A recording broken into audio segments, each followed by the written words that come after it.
এই মুহূর্তে সবথেকে গুরুত্বপূর্ণ খবর। ইমিডিয়েটলি যাদের আধার কার্ড ব্লক হয়েছে তাদেরকে নিয়ে রাস্তায় নামুক, প্রয়োজনে নওশাদ সিদ্দিকীরাও তাদের সাথে থাকবে, তাহলে জানবো বিজেপির বিরোধিতা মমতা ব্যানার্জি করছে। ওই আধার কার্ড নাকি বাতিল হয়ে যাচ্ছে, ব্লক হয়ে যাচ্ছে। কে করছে? বিজেপির কেন্দ্রের বিজেপি সরকার করছে। 2019 সালে এই আধার কার্ড, সিএ, এনআরসি নিয়ে কে বলেছিল আমাকে ভোট দাও, আমার লাশের উপর দিয়ে নাহলে এনআরসি করতে হবে, সিএ করতে হবে? তিনি আর আজকে ভূমিকা কি?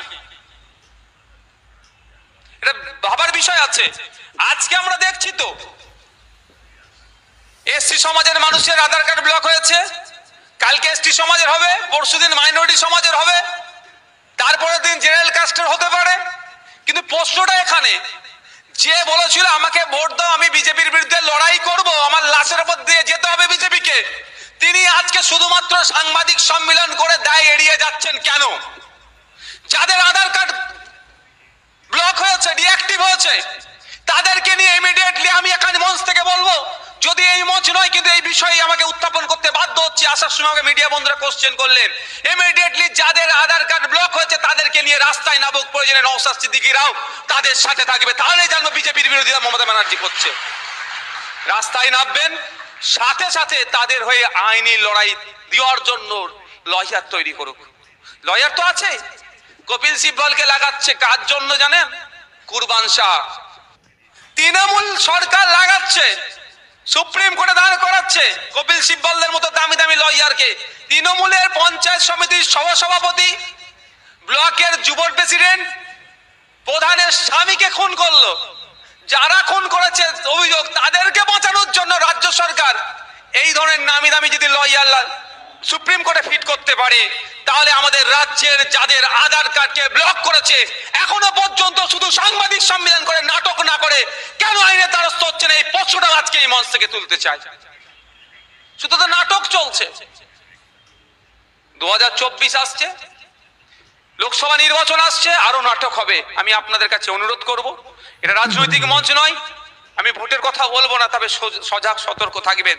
মাত্র কয়েকটা বছরের ঘটনা, কয়েকটা বছরে এত কটা ঘটনা ঘটে গেল, কিন্তু রাজ্য সরকার দেখুন, যখন ঘটনা ঘটে তড়িঘড়ি যে কথাগুলো বলে খুব মিষ্টি মিষ্টি লাগে, আমরা বিশ্বাস করে ফেলি। কিন্তু বাস্তবে দেখুন, কামদুনি থেকে শুরু করে আনিস পর্যন্ত। কামদুনিতে ছুটে গিয়েছিলেন মাননীয়া, সেখানে গিয়ে কি বলেছিল? ফাস্ট ট্র্যাক কোর্টের মাধ্যমে 1 মাসের মধ্যে সব হয়ে যাবে। 1 মাস তো দূরের কথা, 10 বছর পরে দেখলাম কি বেশ কিছু জন বেকসুর খালাস হয়েছে, কারো কি যাবজ্জীবন হয়েছে। কিন্তু প্রশ্ন আমার এখানে, যদি যারা 10 বছর পরে বেকসুর খালাস হলো, তাদের জীবন থেকে 10টা বছর কেন কেড়ে নিল রাজ্য সরকার? আর যদি তারা দোষী হওয়ার পরে এতদিন পরে তাদেরকে নির্দোষ কেন করলো? এর মধ্যে কি আছে এটাও আমাদেরকে জানতে হবে। এই বিষয়টা রাজ্য সরকারকে ক্লিয়ার করতে হবে।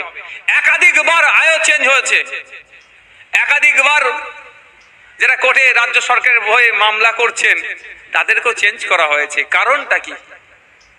আর আনিসের দিকে ফিরে আসুন, আনিসকে কেন হত্যা করা হলো, কি কারণটা ছিল আপনারা কি কেউ জানেন?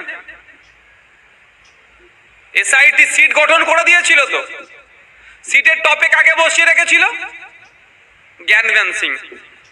উনি সম্মানী অফিসার, সম্মান জানিয়ে বলছি, কিন্তু ওনার নামে এমন অভিযোগ আছে আমি ভরসা করতে পারছিলাম না। সেই সময় বলেছে, আজকেও বলছি, রিজওয়ান হত্যাকাণ্ড হয়েছিল, জানেন আপনারা? হত্যা হয়েছিল সেই সময়ে জেনে অন্যতম অপরাধী হিসেবে মমতা ব্যানার্জি যার নাম বলতেন, তাকে আনিসের হত্যারে বিচার করার জন্য টপে বসিয়ে রেখেছে।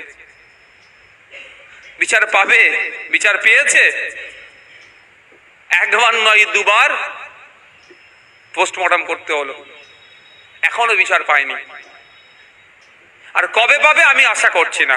যদি এভাবেই চলে কবে পাবে আমি আশা করছি না। ভোটের সময় আসবে, একটু মায়া কান্না কাঁদবে, সংখ্যালঘুদের থেকে শুরু করে সংখ্যাগুরুদের কথা অনেক বলবে, ভোট মিটে যাবে, সব ভুলে যাবে, ঠান্ডা ঘরে চলে যাবে।